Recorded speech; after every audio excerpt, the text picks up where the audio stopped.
감사하는 성도여 조소 찬송 부르세. 좋은 겨울오기 전 염렵게 걸었네. 하나님이 우리에게 일용양식 주시니 주의 전에 모여서 주소 찬송 부르세. 이 세상은 밭이요 주는 씨를 뿌리네. 좋은 곡식 싹날 때 달아지도 나노다. 싹과 잎이 자라서 열매 맺게 되나니 우리들을 온전한 알곡 되게 하소서. 우리 주님 오셔서 곡식 거둬드리고 밭에 있는 나쁜 것 모두 소멸하실 때 가라지는 골라서 불에 던져 태우고 알곡들은 곳간에 길이 쌓도시리. 주여 어서 오셔서 우리 거둬 주소서. 죄와 슬픔 중에서 우리 건져 주소서. 모든 성도 영원히 하늘 집에 이르러 천군 천사 어울려 주소 찬송 부르리. 아멘. 사랑의 하나님 아버지, 주님의 은혜와 사랑을 진심으로 감사를 드립니다. 저희들을 왕 같던 제사장, 그의 나라, 그의 소유된 백성으로 삼아주셔서 주님의 은혜로, 주님의 구원으로 우리를 하나님의 자녀 삼아주시고 하늘의 산 소망을 가지고 살아갈 수 있도록 은혜 내려주신 것 진심으로 감사를 드립니다. 우리는 하나님의 그 은혜를 우리는 너무나 잘 알고 있습니다. 우리 스스로 나는 구원받았다라고 고백하기도 합니다. 나는 내 스스로 나는 세상 사람들과 다르게 구별되었다라고 말하기도 합니다. 그런데 우리는 때로는 우리의 모습을 뒤돌아보면은 전혀 세상 사람과 다를 바 없는 그런 모습을 가지고 우리가 살아가지 않았는가. 한번 우리가 다시 되돌아보는 귀한 시간이 되게 하여 주시옵소서. 세상에 많은 사람들이 여러 부류의 모양으로 살아가고 있지만 그 많은 사람들 중에서 우리를 특별히 한 사람 한 사람을 뽑아서 하나님의 자녀로 삼아 주셨다는 것은 너무나 우리에게는 축복이라고 아니할 수가 없습니다. 우리는 날마다 주님의 은혜를 우리가 생각하면 살아야 돼도 어찌 우리 평생에 우리 주님의 은혜를 우리가 다 갚았다라고 우리가 스스로 말할 수가 있겠습니까?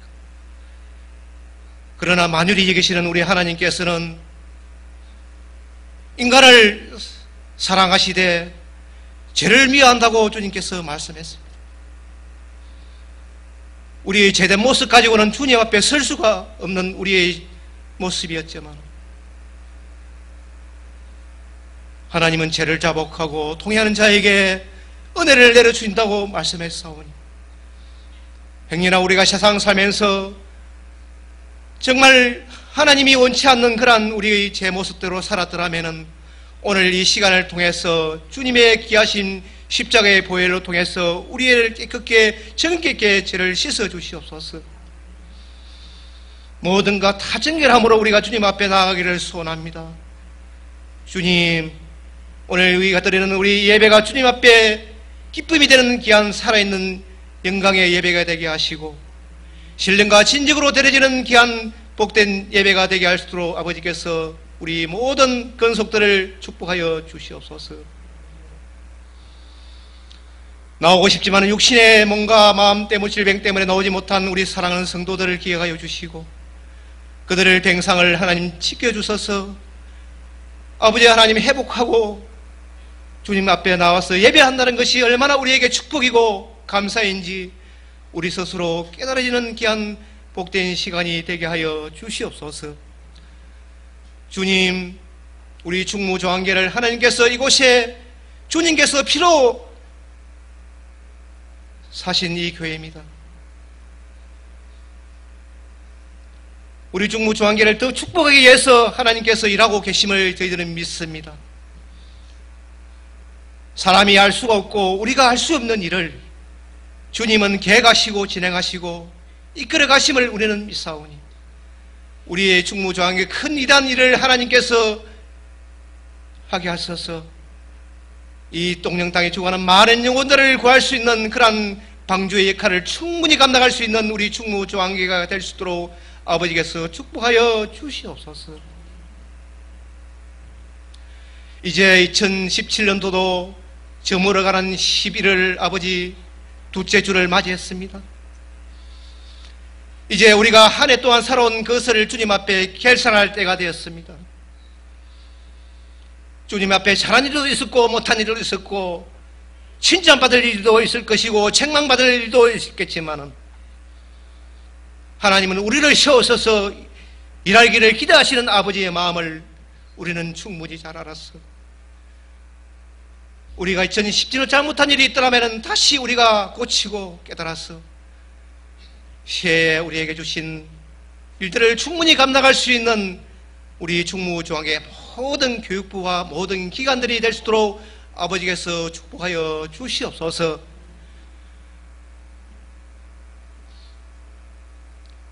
하나님 아버지, 우리가 준비되지 않고는 우리가 주님 앞에 쓰임받을 수가 없습니다. 주님은 절대로 제약된 그릇을 쓰지 않습니다. 깨끗한 그릇을 하나님은 사용한다고 했습니다.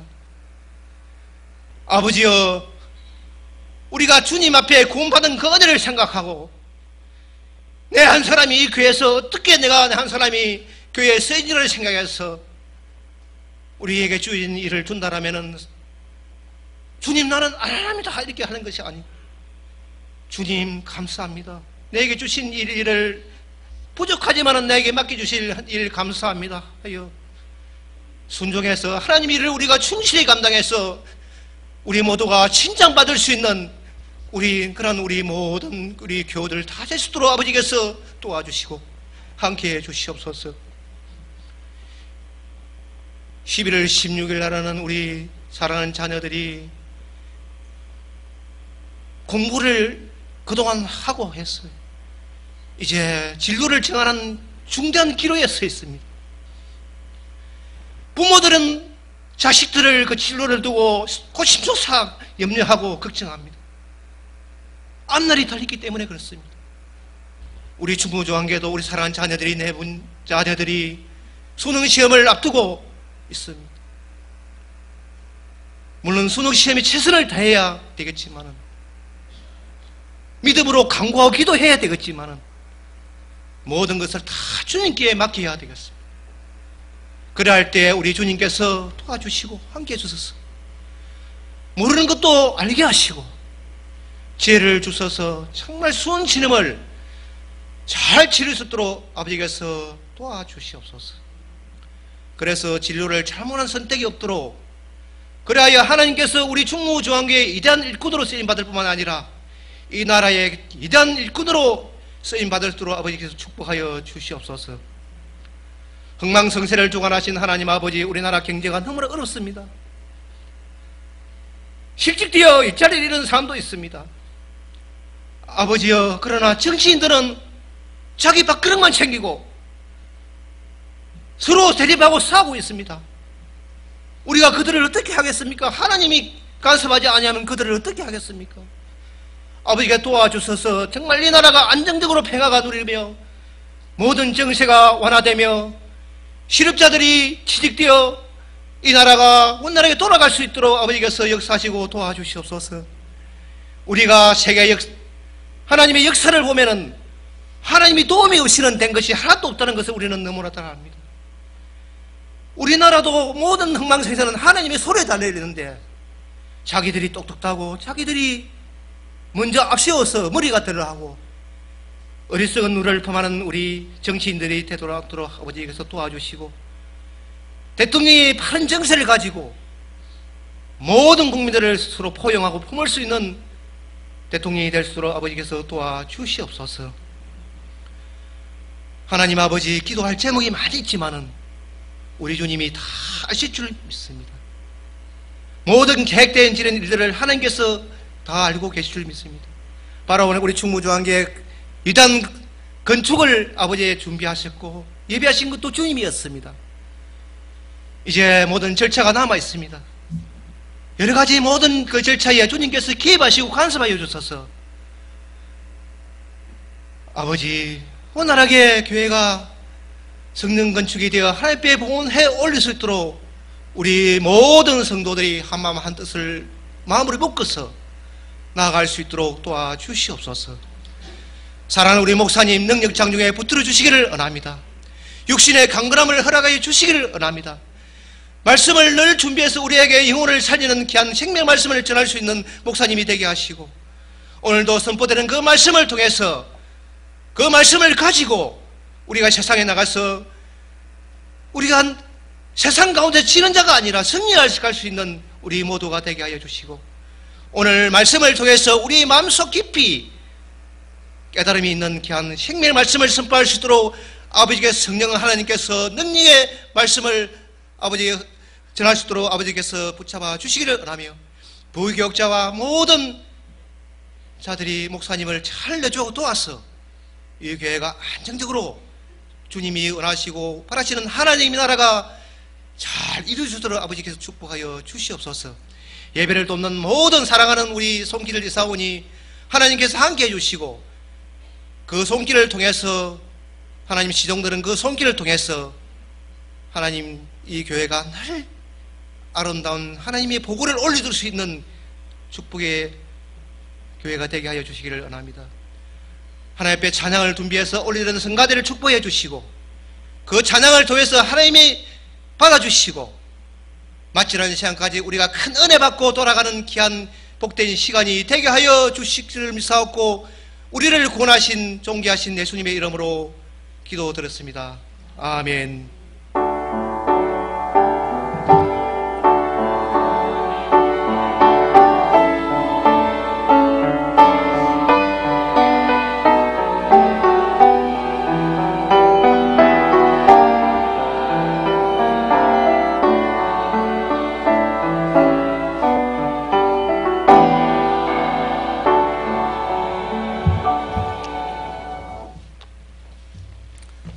오늘 주시는 하나님의 말씀 봅니다. 누가복음 17장입니다.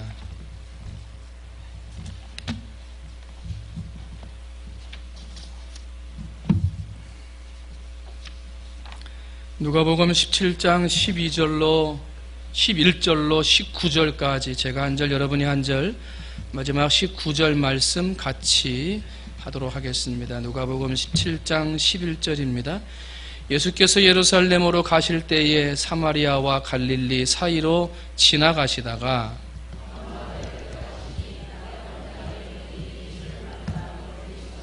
소리를 높여 이르되 예수 선생님이여 우리를 불쌍히 여기소서 하거늘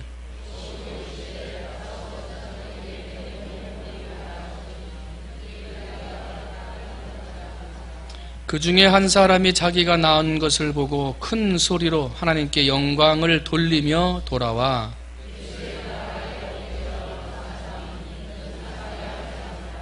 예수께서 대답하여 이르시되 10사람이 다 깨끗함을 받지 아니하였느냐? 그 9은 어디 있느냐?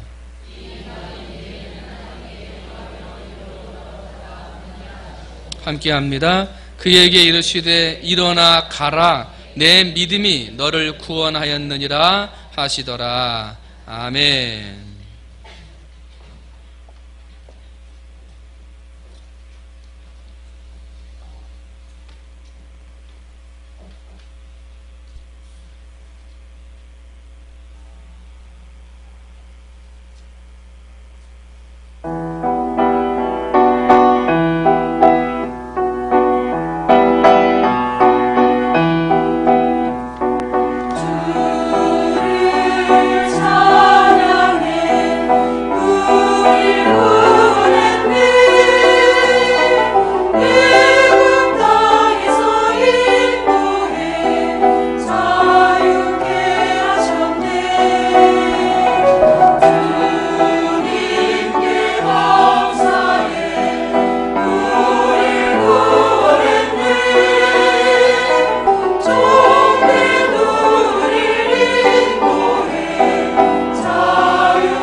한번 따라합니다. 눈에 띄는 감사. 한번 다시요. 눈에 띄는 감사. 이 살아가다 보면요, 많은 사람들이 있는데 눈에 띄는 사람이 있어요. 눈에 띄는 사람. 음식점을 많이 가도요, 여러 군데를 다 가보는데 맛도 참 좋고 그러지만 다시 오고 싶은 음식점이 있어요. 눈에 띄는 음식점이 있어요. 머리를 하러 미용실을 여러 군데를 가는데 다 가보는데 뭐 머리 자르고 파마하고 뭐 똑같은 거 아니에요? 근데 다 똑같은 약을 쓰고 똑같이 머리를 자르는 것 같은데 내 마음에 드는 데가 있어요. 뭔가 좀 달라요. 눈에 띄는 데가 있어요. 그죠? 미국의 국무부 장관을 지냈던 콜린 파월 국무장관이요, 가정생활이 굉장히 어려웠던 어린 시절을 보냈는데 그때 식당에 가가지고 청소하는 일을 했어요. 근데 청소하는데 뭔가 달랐어요. 그 주인집 사장님이, 여사장님이 야 너는 청소를 하나 해도 뭐가 다르구나 인정받았어요. 눈에 띈 거예요. 자기가 하는 일에 최선을 다하면서 눈에 띄고 또 더 높은 자리에서 눈에 띄고 더 높은 자리에서 눈에 띄다가 결국은 미국의 국무장관까지 됐어요. 미국 ABC 방송국의 간판 앵커였던 피터 제닝스라고 하는 유명한 분이 있어요. 이분이 캐나다 사람이에요. 근데 미국의 방송국에 가가지고 유명한 앵커가 됐는데, 이분이 방송국에 들어갔을 때 아나운서 시험을 보고 들어간 게 아니에요. 이분이 맨 처음 ABC 방송국에 들어갔을 때는요, 청소부로 들어갔어요. 아르바이트 청소. 방송의 일을 하고 싶고 이 앵커의 일을 하고 싶은 마음은 있지만 이게 쉽지가 않은 거잖아요. 그냥 아르바이트로 들어갔어요. 청소하는 아르바이트. 근데 청소하는 게 달랐어요. 방송국 직원들한테 눈에 띄었어요. 대화를 해봤어요. 말이 달랐어요. 청소할 사람이 아니었어요. 그리고 승진하다가 ABC 방송국의 저녁 메인 앵커가 돼요. 뭔가 달랐어요. 눈에 띄었어요. 어떤 분이 교회에서 예배를 드리는데 막 소리 지르면서 기도를 하더래요. 그래서 그 교회 갔던 목사님이 가신 지 얼마 안 됐는데 하도 소리 지르면서 버럭버럭 막 기도하시길래 잘 모르니까 물어봤대요. 아니, 하나님이 귀머거리신 줄 아냐고. 왜 그렇게 막 버럭버럭 소리를 지르면서 기도하세요? 이렇게 물어봤더니 그 나이 많으신 분이 말씀하시기를, 아니 목사님 생각해 보세요. 우리 교회에서만도 매주마다 700명이 하나님 앞에 기도하는데 내 기도가 하나님 앞에 들려야 되지 않겠냐 말이에요. 그래서 내가 하나님 앞에 눈에 띄게 하려고 소리라도 크게 질러야 되겠다. 그래서 소리를 크게 지르면서 지금 기도하는 거라고 그렇게 얘기하더래요. 물론 뭐 큰 소리를 질러야 하나님이 그 기도를 들으시는 건 아니죠. 그런데 내 기도가 하나님께 들려져야 되겠다. 이 700여 명의 성도들 가운데 그 기도가 하나님 앞에 들려야 되겠다라고 하는 간절한 마음, 그죠? 그것은 분명히 하나님의 눈에 띄었을 거예요. 어디를 가든, 교회를 가든, 어디 음식점을 가든, 세상 어디를 가면요, 우리는 눈에 띄는 사람이 있어요. 성경을 보면 성경에도 예수님의 눈에 띄는 사람들이 있었어요. 예수님이 걸어가시고 말씀을 증거하니까 수많은 사람들이 따라가는데 너무 키가 작아서 예수님을 볼 수가 없었어요. 그래서 뽕나무 위로 뛰어 올라갔어요. 수많은 사람들이 있었는데 뽕나무 위로 올라간 삭개오가 예수님의 눈에 띄었어요. 그래서 어떻게 했어요? 오늘 내가 너의 집에 유하여야 하겠다.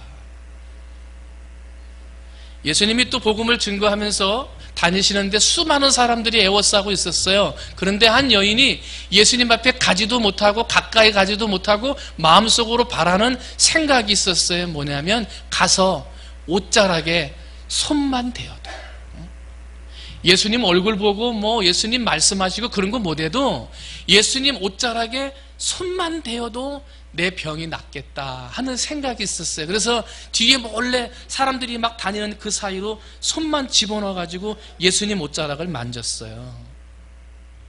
근데 그게 예수님 눈에 띄었어요. 여인아 편안히 가라, 내 믿음대로 될지어다. 수많은 이들이 헌금을 하고 지나갔어요. 그런데 한 과부가 자기의 전 재산이 2개밖에 없는 거예요. 엽전 2개를 전부 넣는데 자기에겐 전부지만 너무 작은 것 같았어요. 이거 가지고 주저주저 하다가 가가지고 헌금 봉헌함에다가 그 2 엽전을 넣었어요. 근데 그걸 예수님의 눈에 띄었어요. 그리고 예수님이 칭찬하셨어요. 이 과부가 제일 많이 헌금했느니라. 예수님의 눈에도 뜨이는 사람이 있고요, 눈에 띄지 않는 사람이 있었다는 거예요. 오늘 본문 볼까요? 예수님이 사마리아 지방을 걸어가고 계실 때 나병 환자, 옛날에 문둥병자라고 그랬잖아요. 이 나병 환자 10명이 따로 모여 살고 있었어요. 그런데 여러분, 나병 환자는요 다른 사람들의 눈에 띄게 살아야 돼요. 내가 나병 환자입니다. 나는 부정한 병 걸린 사람입니다. 이거를요, 눈에 띄게 해야 돼요. 그래서 다른 사람들이 자기 주변으로 오지 못하게 해야 하는 사람들이 이 나병 환자들이에요. 더군다나 동네로부터 추방당해가지고 버림받은 곳에 살거든요. 그런데 버림받은 곳에 사람들이 잘 다니지 않는 곳에 사는데도 눈에 띄게 해야 돼요. 혹시라도 길을 가는 여행자들이 뭔지 모르고 지나가다가 들리면 안 되니까 여기를 눈에 띄게 해야 돼요. 더 안타깝고 좌절스러운 건 그토록 보고 싶은 가족이나 자녀들이 거기를 지나가도 소리를 질러야 돼요. 나는 나병 환자입니다. 가까이 오시면 안 됩니다. 하고 눈에 띄게 소리를 질러야 돼요. 얼마나 좌절되고요. 얼마나 아픔이 되고요. 얼마나 수치가 되겠어요. 그렇게 살던 사람이 10명의 나병 환자들이에요. 그런데 어느 날 예수님에 대한 소문을 들었어요. 소문을 듣자마자 그들의 생각에 예수님이 눈에 딱 들었어요. 다른 예언자들과 달랐어요. 예수님이 눈에 띄인 거예요. 그리고 자신들의 불치병인 문둥병을 고칠 수 있는 분은 예수님이시라고 확신을 하고 있었어요. 그런데 예수님이 자기들이 있는 사마리아와 갈릴리 사이, 거기를 멀리서 지나가는 걸 본 거예요. 그토록 간절히 바라던 예수님이 멀찍이 지나가시는 걸 봤는데 몰라볼 리가 만무하죠. 사람이 아무리 많이 그 곁을 같이 지나가도 그들의 눈에는요, 예수님이 확 띄었어요.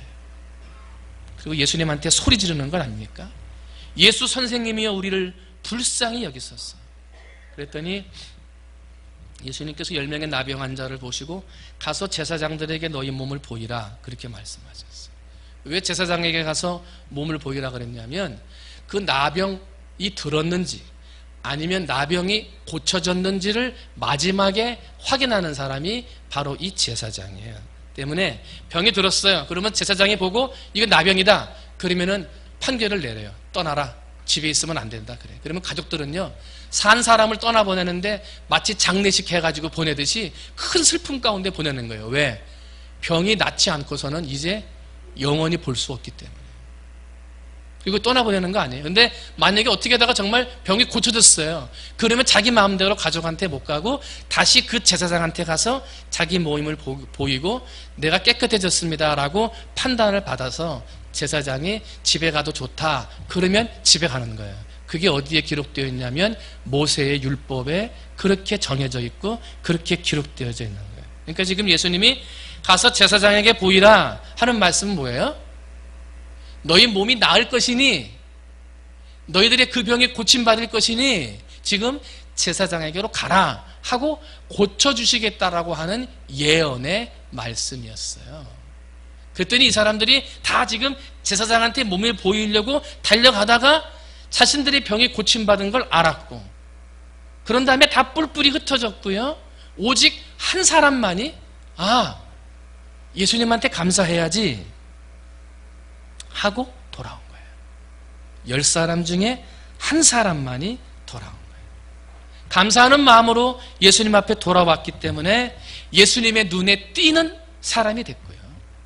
그래서 그 이야기가 성경책에 기록이 되면서 2000년이 넘는 시간 동안 그 이름은 알려져 있지만 나병 환자, 사마리아 사람, 이렇게 하면서 우리가 은혜로운 사람으로 그 사람을 기억하는 별처럼 빛나는 사람이 된 거 아니에요? 나중에 천국에 가서 아브라함도 만나고 모세도 만나겠지만 아마 이 나병 환자도 만날 거예요. 당신이 그때 그 사람이에요. 그러면요, 이 사마리아 출신의 나병 환자는 감사함으로 예수님의 눈에 띄는 사람이 됐어요. 오늘 본문 말씀이 오늘 우리에게 무엇을 가르치고 있을까? 그리고 나는 예수님에게 눈에 띄는 사람인가? 내가 예배하고 봉사하고 기도하는 나의 신앙의 삶이 예수님의 눈에 띄고 있는가? 나를 한번 돌아봤으면 좋겠어요. 첫 번째입니다. 한번 따라합니다. 감사는 11조다. 다시 한번요. 감사는 11조다. 10명이 고침받았는데 감사하러 온 사람은 한 사람이에요. 10명이 하나님의 은혜를 예수님의 은혜를 받았는데 감사한 사람은 1명이에요. 11조밖에 안 돼요. 아주 소수만 감사했어요. 감사하는 사람은 그리 많지 않다는 거예요. 정말 지금까지 살아온 삶이 하나님의 은혜이고 감사이고 도와주신 은혜이고 인도하신 은혜인 걸 다 알고 있는데요, 정말 감사해서 오는 사람은 11조밖에 없다는 거예요. 10분의 1, 10명 중에 하나밖에 안 된다는 거예요. 10명의 나병 환자는요, 같이 병 걸렸어요. 같이 쫓겨났어요. 같이 한 군데서 살았어요. 같이 예수님의 소식을 들었어요. 같이 예수님 때문에 고침받았어요. 그런데 감사하러 올 때는 같이 오지 않았어요. 한 사람만 왔어요. 같이 만나고 같이 고침받고 같이 은혜를 받았는데 같이 감사하지 못했어요. 고쳐달라고 외칠 때는 10명이 같이 외쳤는데 감사하러 올 때는요, 1명밖에 없었어요. 그래서 그 사람은 예수님의 눈에 띄는 사람이 됐어요. 1997년도에 충청남도 대천 해수욕장에서 초등학생들이 여름 캠프를 하고 있었어요. 그런데 배를 타고 캠프하던 중에 뭐가 잘못됐는지 아이들이 배 때문에 물에 빠졌어요. 헤엄을 못 치고 죽게 된 거죠. 근데 고등학생들이요, 물놀이를 하고 있던 고등학생들이 그거 구해주겠다고 가가지고 초등학생들을 막 구해낸 거예요. 근데 구해내고 나면서 그때 물속에 들어갔던 남자 고등학생들이요, 3명이 심장마비로 죽었어요. 자기 때문에 죽은 게 아니라 애들을 구하다가 죽은 거예요. 3일이 지나고 이 죽은 고등학생들 장례식이 열렸을 거 아니에요. 나라에서 참 좋은 청년들이라고 TV 광고도 하고 언제 며칠 날 장례식 한다고 광고가 다 나갔잖아요. 그런데 물속에 빠져서 헤매다가 그 아이들이 구해줬는데, 고등학생들이 그러다가 죽었는데 초등학생이 1명도 안 왔어요. 더 기가 막힌 건 부모들도 1명도 안 왔어요. 걔네들이 왜 죽었는데, 걔네들이 뭐 하다가 죽었는데 그걸 몰라요? 누구를 구하다가 죽었는지 몰라요? 왜 죽었는지 그 이유를 몰라요? 당연히 알아요. 그런데 감사가 없어요. 감사하는 사람은 그리 많지 않아요. 감사해야 하는데 감사하지 않아요. 당연히 감사하러 와야 되는데 감사하지 않아요. 감사는요, 소수밖에 못해요. 그래서 감사는 11조예요. 여러분은 하나님이 지금까지 나 같은 죄인 살려주시고 구원해 주시고 은혜를 베풀어 주신 것에 참 감사하십니까? 그러면 여러분은 그 감사를 어떻게 표현하십니까? 10명 중에 한 사람, 사마리아 사람은요, 예수님 앞에 왔어요. 발 앞에 엎드렸어요. 그리고 감사합니다. 10명 중에 한 사람밖에 없어요. 여러분은 지금까지 내가 살아온 그 은혜에 감사해서 예수의 발 앞에 엎드리는 10명 중에 한 사람이 되시기를 주님의 이름으로 축원을 드립니다. 그러나 더 바라고 더 소원하는 것은 오늘 이 자리에 앉아있는 여러분이 예수님 앞에 나오는 10분의 1, 11조의 사람만 돼서는 안 되고, 그동안 감사하지 못하고 예수님 앞에 나오지 못했던 사람들이 있다면 더 많이, 더 감사하는 모습으로 예수 발 앞에 엎드려 11조가 아니라 10분의 2, 10분의 5, 10분의 7, 10분의 8, 9까지 모든 성도가 하나님 감사합니다 라고 하나님 앞에 나와 감사를 고백할 수 있는 성도들이 되셨으면 좋겠습니다. 여러분, 그렇게 감사를 고백하는 여러분이 되시기를 주님의 이름으로 축원을 드립니다. 한 가지만 더 살펴봅니다. 감사는 11조다 그랬고요. 두 번째는 뭐냐면 감사하면 더 주신다 하는 거예요. 한 번 따라합니다. 감사하면 더 주신다. 한 번 더. 감사하면 더 주신다. 사람도 뭔가를 주려고 하다가 감사합니다 그러면 하나를 더 주고 싶어요. 그죠? 하나 주려고 그러는데 먹고 잘 먹으면 감사합니다 하고 먹으면 하나 더 주고 싶은 게 사람이에요. 하나님도 마찬가지예요. 뭔가를 주시고 은혜를 주셨는데 하나님 감사합니다 하고 진심으로 고백하면 하나님은 더 주신다는 거예요. 더. 그게 우리의 하나님이라는 거예요. 솔로몬이 하나님 앞에 1000번제를 드려요.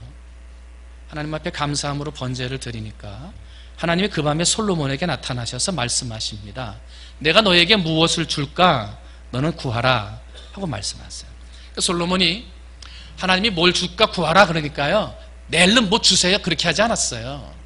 하나님, 지금까지 지켜주시고 이렇게 해주시고 도와주시고 인도해 주신 거 감사합니다 하고 먼저 하나님의 은혜에 감사했어요. 그러면서 한 가지 더 필요한 것이 있다면 내게 지혜를 주옵소서 하고 지혜를 구한 거예요. 그냥 처음부터 무턱대고 지혜를 달라고 하지 않았어요. 먼저 지금까지의 삶을 인도하신 하나님 감사합니다. 감사하고 지혜를 달라 그랬더니 하나님이 마음이 기뻤어요. 그 감사가 하나님의 눈에 띄었어요. 어떻게 해요?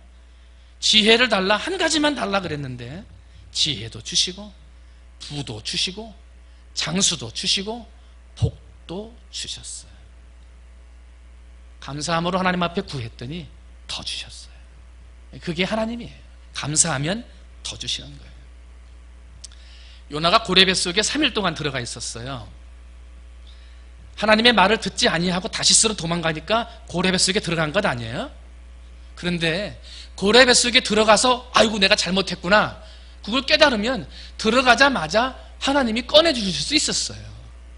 아니면 그래 하루는 있어야지, 그래도 하루는 있어봐야 이게 알지, 그래가지고 하루쯤은 고래 뱃속에 있다가 빼내줄 수 있었어요.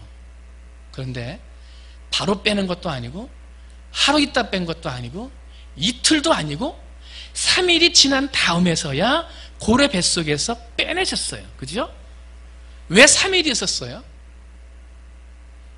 하루 만에 빼도 되는데, 이틀 만에 토해내게 해도 되는데 왜 굳이 3일이 지나고 나서야 요나를 고래 뱃속에서 뺐냐 말이에요. 왜? 성경 말씀을 보니까요, 3일이 돼서야 하나님 앞에 감사했어요. 고래 뱃속에 들어가서 3일이 돼서야 자기가 잘못한 걸 깨닫고요, 하나님 앞에 감사하는 기도를 드렸어요. 그 감사 기도를 들으시고 하나님이 그제서야 요나를 뺐는데 그 날짜가 3일이 지나고 나서 빼게 된 거예요. 요나서 2장 9절입니다. 나는 감사하는 목소리로, 이게 지금 고래 뱃속에서 그러는 거예요. 감사하는 목소리로 주께 제사를 드리며 나의 서원을 주께 갚겠나이다. 구원은 여호와께 속하였나이다. 고백을 한 거예요. 그랬더니 하나님께서 그 다음 절에 여호와께서 그 물고기에게 말씀하심에 요나를 육지에 토하게 하니라. 감사하지 않을 때는 고래 뱃속에 그냥 있었어야 돼요. 만약에 요나가 하나님 앞에 감사하지 않았다면 3일이 아니라 몇 날 며칠을 더 있었을지도 몰라요. 하나님의 눈에 띄지 못했을 거예요. 그러나 3일 만에 하나님의 은혜를 깨닫고 자기의 잘못을 깨닫고 하나님 앞에 감사함으로 기도했더니 하나님이 그를 살려주셨어요. 감사했더니 고래 뱃속에 있는 요나가 하나님의 눈에 띈 거예요. 그리고 요나의 감사를 통해서 니느웨이 사람들이 회개하고 구원받는 은혜를 더하여 주셨어요. 감사하는 자에게 더 주시는 거예요. 오늘 본문을 보면 오직 한 사람 사마리아 사람만이 와서 감사했어요. 10사람이 다 깨끗함을 받지 않았느냐? 그 9은 어디 있느냐? 이 이방인 외에는 하나님께 영광 돌리러 온 자가 없느냐? 예수님이 안타깝게 여기셨어요. 그러면서 감사하러 온 예수님의 눈에 띈 이 사마리아 사람 나병 환자를 통해서 축복의 말씀을 한 가지 더 해주셨어요. 일어나라, 내 믿음이 너를 구원하였느니라. 지금 10명의 나병 환자 중에 9명은요 육신의 병만 고침받으면 다 받은 줄 알았어요. 육신의 질병이 고침받으니까 다 끝난 줄 알았어요. 그래가지고 예수님 앞에 오질 않았어요. 그런데 감사함으로, 눈에 띄는 감사로 예수님 앞에 머리를 조아렸던 사마리아 사람은 병도 고침받고 영혼도 구원받았어요. 병 고침 받는 것보다 더 중요한 게 영혼 구원인데 결국은요, 하나님, 예수님 앞에 감사함으로 이 사마리아 나병 환자는 전부를 얻는 복을 받았어요. 전부. 돈이 많으면 뭐예요? 천국 못 가면 전부가 없는 거예요. 건강하면 뭐예요? 천국 못 가는데 전부를 잃어버리는 거예요. 시편 기자는 이렇게 말합니다.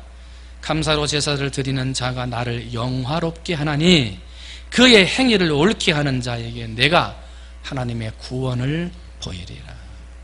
하나님 더해주세요. 이것도 좀 더해주시고, 하나님 이것도 좀 주세요. 이것도 더 주시고, 하나님 이것도 좀 더 높여주세요. 여기서 높이시고 저기서 높이시고. 여러분, 더 달라, 더 해달라, 더 높여달라 기도하기 전에 여러분이 정말 하나님 앞에 감사만 하면, 진심으로 감사하는, 그래서 하나님의 눈에 띄는 진정한 감사가 되면 달라, 높여달라 하지 않아도 하나님이 더 주신다니까요. 뭘 더 달라, 뭘 더 높이게 해달라 기도하기 전에 내가 정말 하나님 앞에 감사했는가, 정말 마음 진심으로 하나님 앞에 감사하고 있는가, 나를 돌아보세요. 그리고 진심으로 감사하면 그 감사가 눈에 띄는 거예요. 눈에 띄면 구한 것 외에 더 주세요. 그게 하나님이에요. 여러분, 진심으로 감사하고 진정으로 감사하는, 눈에 띄는 감사를 통하여 하나님이 더하여 주시는 복을 받는 여러분이 되시기를 주님의 이름으로 축원을 드립니다. 그 아홉의 변명이라는 글이 있어요. 그 아홉의 변명. 이거는 이제 10명이 고침받았는데 1명만 예수님께 감사하러 왔고 9명은 갔잖아요.